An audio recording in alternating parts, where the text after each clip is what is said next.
Então vamos lá para mais uma parte da gravação da leitura completa desse livro, As Armas da Persuasão.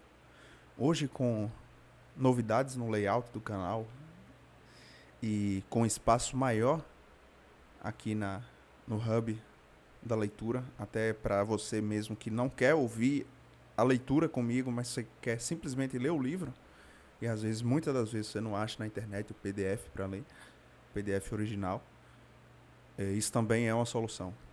Por isso que eu aumentei esse espaço aqui, justamente pensando nas pessoas que têm esse interesse. Mas, sem mais delongas, se inscreva no canal, deixe o seu like e bora lá. Os últimos 10 minutos foram preocupantes para o grupo na sala de estar. Não tinha nada a fazer exceto ficar sentado e aguardar. No tenso silêncio, 2 relógios tic-taqueavam alto, um cerca de 10 minutos adiantado em relação ao outro. Quando o mais adiantado marcou 00:05, um dos observadores fez uma observação em voz alta sobre o fato e um coro de pessoas respondeu que a meia-noite ainda não tinha chegado. Bob afirmou que o relógio mais adiantado marcava a hora certa. Ele o havia acertado somente naquela tarde. Mostrava apenas 4 minutos para a meia-noite. Aqueles 4 minutos decorreram em completo silêncio, com exceção de uma única observação. Quando o relógio, mais atrasado, no consolo da ladeira, mostrou que faltava apenas 1 minuto para a chegada do guia do disco voador, Marian exclamou em voz alta, em voz tensa e estridente. E nenhum plano deu errado. O relógio soou meia-noite e cada pancada foi dolorosamente ouvida no silêncio expectante. Os crentes estavam sentados imóveis. Seria de esperar alguma reação visível. Era meia-noite e nada ocorrera. O próprio cataclismo estava a menos de 7 horas de distância. Mas pouco se via nas reações das pessoas na sala. Não havia conversa, nenhum som. Os crentes estavam imóveis, rostos aparentemente congelados e inexpressivos.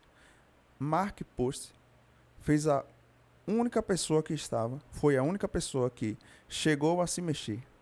Ele se deitou no sofá e fechou os olhos, mas não dormiu. Os outros nada mostravam na superfície, embora ficasse claro mais tarde que haviam sido duramente atingidos.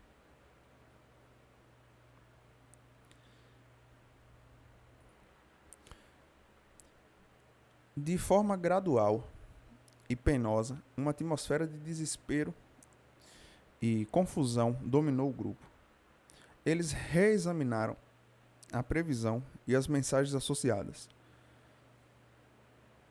O Dr. Armstrong e a Sra. Cash reiteraram sua fé. Os crentes refletiram sobre a sua decepção e descartaram várias explicações como insatisfatórias. A certa altura, em torno das 4 horas da madrugada, a Sra. Cash irrompeu num choro amargurado. Soluçando, disse que sabia que alguns estavam começando a duvidar, mas que o grupo deveria iluminar aqueles que mais precisavam e se manter coeso. Os demais crentes vinham perdendo o controle também. Dava para ver que estavam todos abalados, muitos à beira das lágrimas. Eram quase 4:30 e ainda não haviam encontrado um meio de enfrentar a falha da profecia. Àquela altura, grande parte do grupo já falava abertamente sobre a ausência da espaçonave à meia-noite. O grupo parecia à beira da dissolução.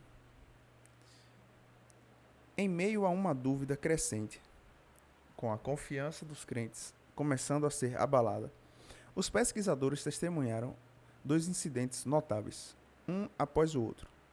O primeiro ocorreu em torno das 4h45, quando a mão de Marian Keck subitamente começou a transcrever pela escrita automática, uma mensagem sagrada do além. Ao ser lida em voz alta, a comunicação se revelou uma explicação elegante dos acontecimentos daquela noite. O pequeno grupo, sentado sozinho por toda a noite, estavam espalhado tanto luz que deu havia espalhado tanta luz que Deus salvara o mundo da destruição. Embora perfeita e eficiente, aquela explicação não foi totalmente satisfatória. Após ouvi-la, um dos membros se levantou, pôs o chapéu e a jaqueta e saiu, para nunca mais voltar. Algo mais era necessário para restaurar os níveis de fé anteriormente dos crentes. Foi aí que ocorreu o segundo incidente notável para suprir essa necessidade. Mais uma vez, as palavras daqueles que estavam presentes ofereceram uma descrição viva. A atmosfera no grupo mudou abruptamente, bem como seu comportamento. Minutos após a leitura da mensagem explicada, a não confirmação da profecia, a senhora Keck recebeu a outra mensagem, instruindo-a a divulgar a explicação. Ela apanhou o telefone e pôs-se a discar o número de um jornal. Enquanto aguardava que a ligação se completasse, alguém perguntou: Marian, esta é a primeira vez que você liga pessoalmente para o jornal. Sua resposta foi imediata. Ah, sim. É a primeira vez que ligo para eles. Não tinha nada a lhes dizer antes, mas agora sinto que é urgente. O grupo inteiro poderia ter ecoado seus sentimentos, pois todos tiveram a mesma sensação de urgência. Assim que Maria terminou a sua ligação, os outros membros se revezaram, ligando para os jornais, agências de notícias, emissoras de rádio e revistas de circulação nacional para espalhar a explicação do fracasso do dilúvio. Em seu desejo de disseminar a notícia de forma rápida e ressoante, os crentes agora abriam a atenção pública temas que até então eram secretos. Enquanto horas antes haviam expulsado repórteres de jornais e, lamentando a atenção obtida na imprensa, agora buscavam ávidos a publicidade. Mudaram não apenas as antigas políticas em relação a sigilo e publicidade, mas também a atitude do grupo em relação a adeptos potenciais. Se os candidatos que antes visitavam a casa haviam quase todos sido ignorados, mandados embora ou tratados com pouca atenção, o dia seguinte à decepção viu uma história diferente. O grupo admitia todos os que telefonavam, respondia todas as perguntas e tentava converter todos aqueles visitantes. O que podemos atribuir à reviravolta dos crentes? Em poucas horas haviam mudado de grupo exclusivista e taciturno, que relutavam em compartilhar a revelação, para um grupo expansivo, ávido por disseminá-la. O que os teria levado a escolher uma instante tão malfadado? Quando o fracasso do dilúvio deveria fazer com que os céticos considerassem os crentes e o seu dogma ridículos. O acontecimento crucial se deu em algum ponto durante a noite do dilúvio, quando se tornou cada vez mais claro que a profecia não seria cumprida. Estranhamente, não foi sua certeza anterior que levou os membros a propagar a sua crença, mas a sensação desagradável de incerteza. Foi a percepção iminente de que, se as previsões da vinda da espaçonave e do dilúvio estavam erradas, todos os sistemas de crenças em que repousavam também poderia estar. Para as pessoas reunidas na sala de Keck, aquela possibilidade crescente deveria ter parecido insuportável. Os membros do grupo haviam se ido longe demais e renunciado a muitas coisas. A vergonha, o custo econômico e as zombarias resultantes da destruição de suas crenças seriam insuportáveis. Imagine o beco sem saída em que se viram o Dr. Armstrong e seus seguidores à medida que a manhã se aproximava. Tão intenso era o compromisso com suas crenças que nenhuma outra verdade era tolerável. No entanto, aquele conjunto de crenças havia recebido um golpe implacável da realidade física. Nenhum disco voador havia aterrissado, nenhum homem do espaço batera na porta, nenhum dilúvio chegara, nada acontecera conforme profetizado. Como a única forma aceitável de verdade tinha sido sobrepujada pela prova física, só restava uma saída para o grupo, outro tipo de prova para a validade de suas crenças. Precisava ser criadas a aprovação social. Isso então explica sua súbita transformação de conspiradores sigilosos em missionários ardorosos. Explica também o momento curioso da mudança, precisamente quando a desarticulação de suas crenças os tornaram menos convincentes para os não-membros. Era necessário se arriscarem ao escárnio e à zombaria dos céticos, porque na publicidade e nos esforços do recrutamento restava a única esperança. Se pudessem espalhar a profecia, se pudessem informar os ignorantes, se pudessem convencer os céticos e assim, agindo, conquistar novos adeptos, sua crença querida, mal mais ameaçadas, se tornariam mais verdadeiras. O princípio da aprovação social sustenta. O princípio da aprovação social sustenta.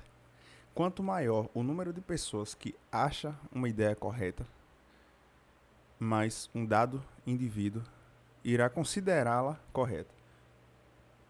A missão do grupo era clara, já que os dados físicos não podiam ser mudados, mudariam os dados sociais. Convença e você será convencido. Causa da morte: incerteza. Todas as armas de influência discutidas nesse livro funcionam melhor sob certas condições. Para nos defendermos adequadamente contra elas, é essencial conhecermos suas condições ideais de operação para reconhecermos quando estamos mais vulneráveis à sua influência. Já tivemos uma pista de qual seria esse momento quando o princípio da aprovação social funcionou melhor com os crentes de Chicago. Foi uma sensação de confiança abalada que desencadeou sua ânsia por adeptos. Em geral, quando estamos inseguros, quando a situação está obscura ou ambígua, quando a incerteza domina, aumenta nossa tendência a aceitar as ações dos outros como corretas. Outra maneira pela qual a incerteza se desenvolve é na falta de familiaridade com uma situação. Nessas circunstâncias, as pessoas se dispõem mais a seguir a liderança dos outros. Vejamos como essa percepção simples permitiu que um homem se tornasse multimilionário. Após adquirir diversas mercearias Em 1934, Sullivan Goldman percebeu que seus clientes paravam de comprar quando suas cestas de compra ficavam pesadas demais. Isso inspirou a inventar o carrinho de compras, que em sua forma inicial era uma cadeira dobrável equipada com rodas e um par de cestas de metais pesadas.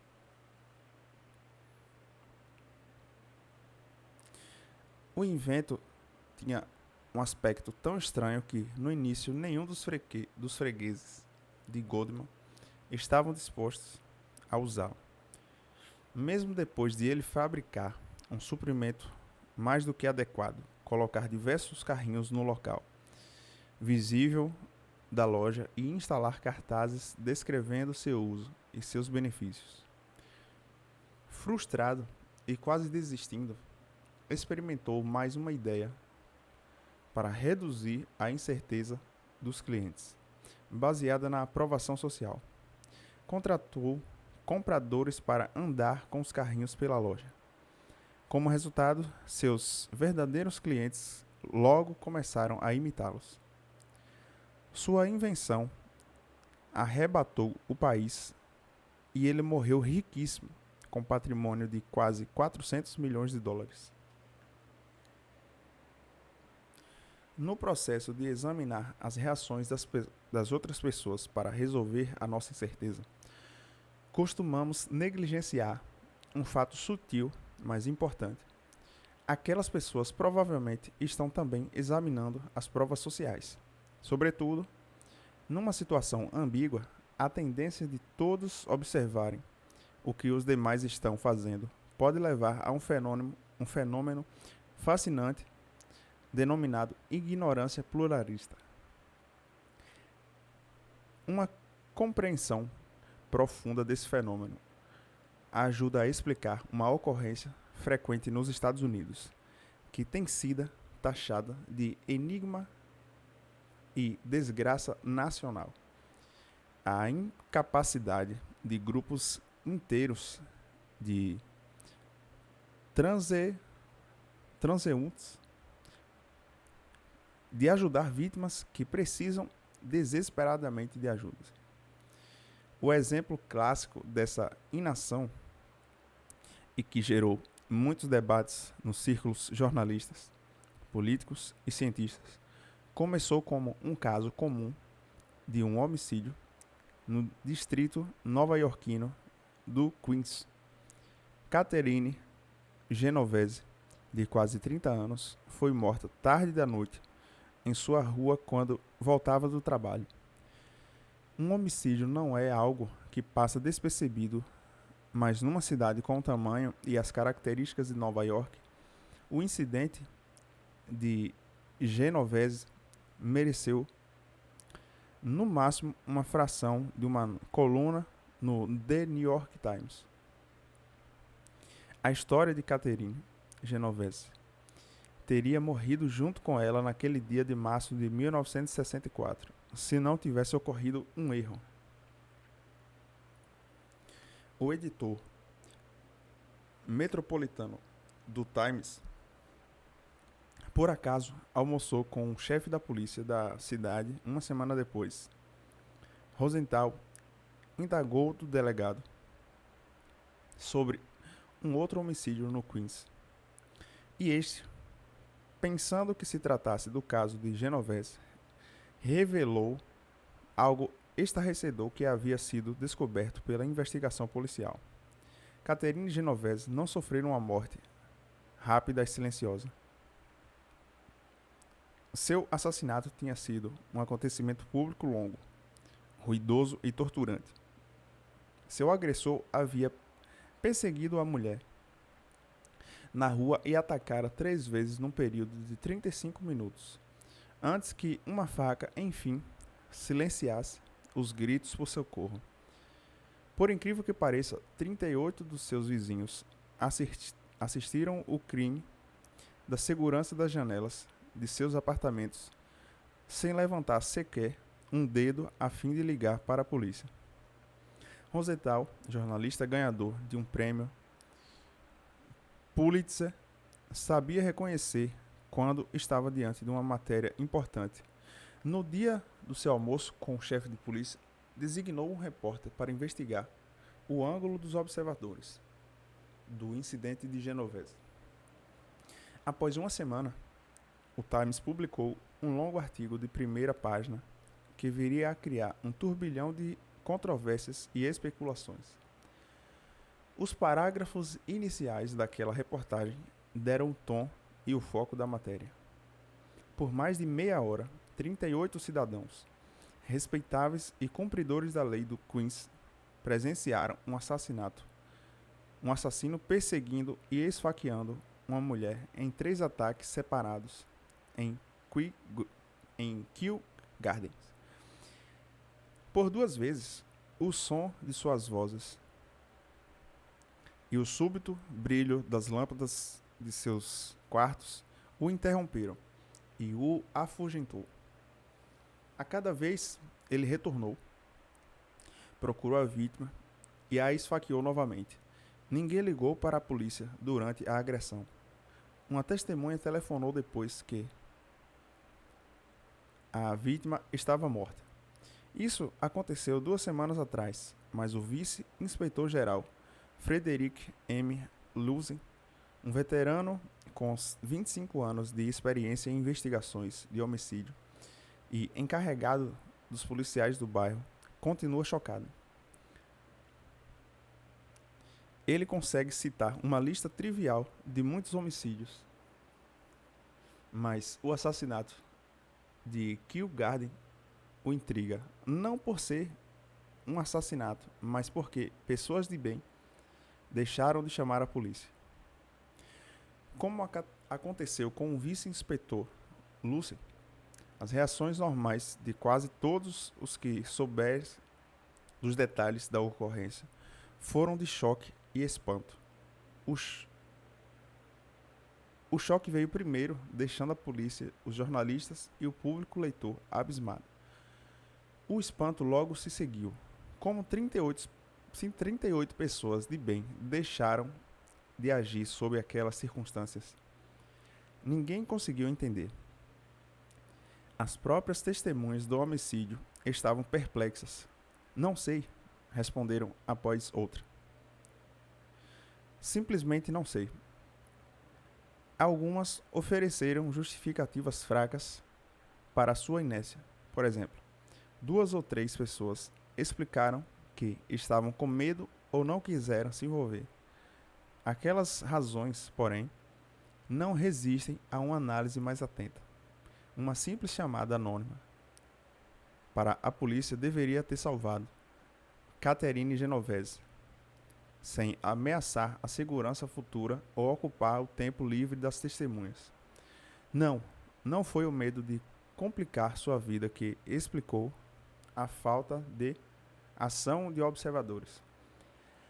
Algo mais estava acontecendo ali, e nem eles eram capazes de compreender. A confusão, porém, não de uma notícia de matéria, não de uma boa matéria de jornal. Portanto, a imprensa enfatizou a única explicação disponível na época. As testemunhas, não diferindo do resto das pessoas, não se importaram o bastante para se envolverem. Os Estados Unidos estavam se tornando uma nação de pessoas egoístas e insensíveis. Os rigores da modernidade, especialmente a vida urbana, estava deixando-os assim. Em apoio a essa interpretação, começaram a aparecer matérias frequentes detalhando diferentes tipos de apatia pública. Também respaldaram aquela interpretação as observações de uma série de comentaristas sociais. Eles acharam que o caso de Genovese tinha uma grande importância social. Todos empregaram a palavra apatia, a qual é interessante observar. Constara da manchete do Times, embora explicassem de modo diferente.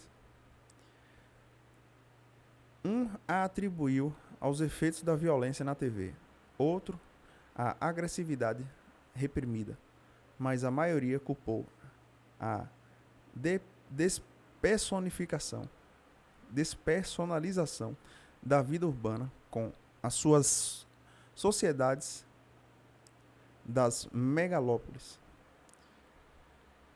e a alienação do indivíduo em relação ao grupo. Mesmo Rosenthal, o jornalista que primeiro divulgou a história e acabou fazendo dela tema de um livro, aceitou a teoria da apatia causada pela cidade.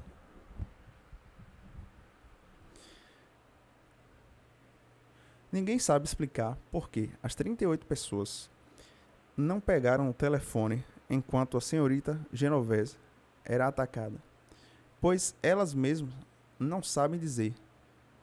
Pode-se presumir, porém, que a sua apatia foi típica da cidade grande. É quase uma questão de sobrevivência psicológica quando se está cercado e pressionado por milhões de pessoas, impedir que elas constantemente se intrometam em sua vida. E a única forma de fazer isso é ignorá-las ao máximo. A indiferença em relação às vítimas e aos seus problemas é um reflexo condicionado da vida em Nova York, assim como em outras grandes cidades. Além do tema do livro de Rosenthal e de inúmeras matérias de jornais e revistas, documentários de televisão e uma peça, a história de Genovese atraiu a atenção profissional de 2 professores de psicologia de Nova York. Eles examinaram os relatos do incidente e, com base em seus conhecimentos da psicologia social, depararam com o que parecia a explicação mais improvável de todas: o fato de que 38 testemunhas estavam presentes. Relatos anteriores do caso tinham enfatizado que nenhuma ação foi tomada, embora 38 indivíduos estivessem observando. Latané e Darley sugeriram que ninguém ajudara justamente porque haviam tantos observadores.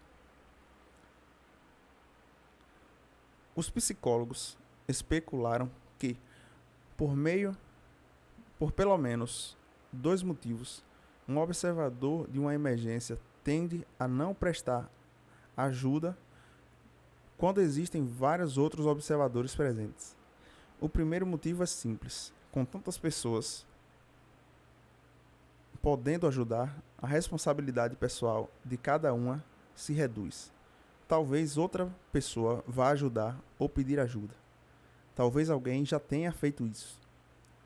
Assim, enquanto todo mundo acha que alguém ajudará ou já ajudou, ninguém faz nada. O segundo motivo é o mais psicologicamente intrigante. Ele se baseia no princípio da aprovação social e envolve o efeito da ignorância pluralista. Uma emergência muitas vezes não é tão óbvia assim. O homem deitado no beco foi vítima de um ataque cardíaco ou é um bêbado dormindo. A confusão no apartamento ao lado é uma agressão que requer a polícia ou uma briga de marido e mulher em que é melhor não se meter. O que está acontecendo? Em épocas de tamanha incerteza, é natural procurar pistas nas ações dos outros à nossa volta, podendo descobrir pela reação das outras testemunhas se o incidente é ou não uma emergência.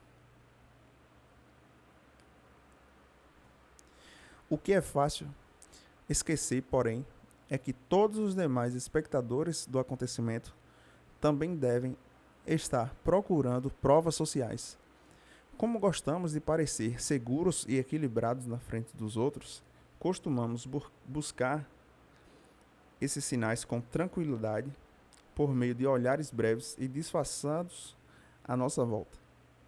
Portanto, todos os envolvidos tendem a ver os demais igualmente tranquilos e inativos. Como resultado, e pelo princípio da aprovação social, o acontecimento será interpretado por todos como não emergencial. Trata-se, segundo Latané e Darley, do estado de ignorância pluralista, em que cada pessoa conclui que, como ninguém está preocupado, não há nada de errado. Enquanto isso, o perigo pode estar aumentando até o ponto em que um indivíduo isolado, não influenciado pela aparente calma dos outros, resolve agir. Então, essa foi a leitura de hoje. A gente para aqui.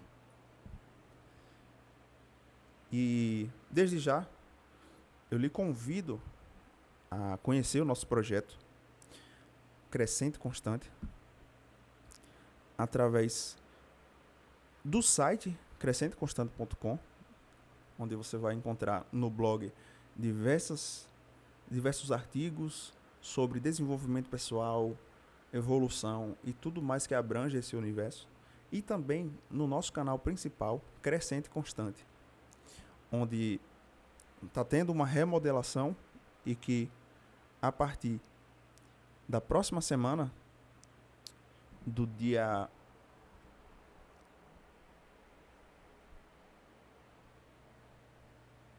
3 de fevereiro de 2025,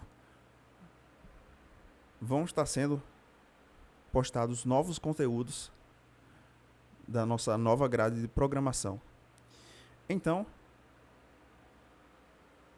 se inscreva nesse canal, deixe o seu feedback e até amanhã com a próxima parte da leitura aqui, que a gente já está se encaminhando para metade, já na metade para o final do livro, e realmente um livro muito interessante e muito esclarecedor de muitas coisas. Então é isso, se inscreva e deixe seu like.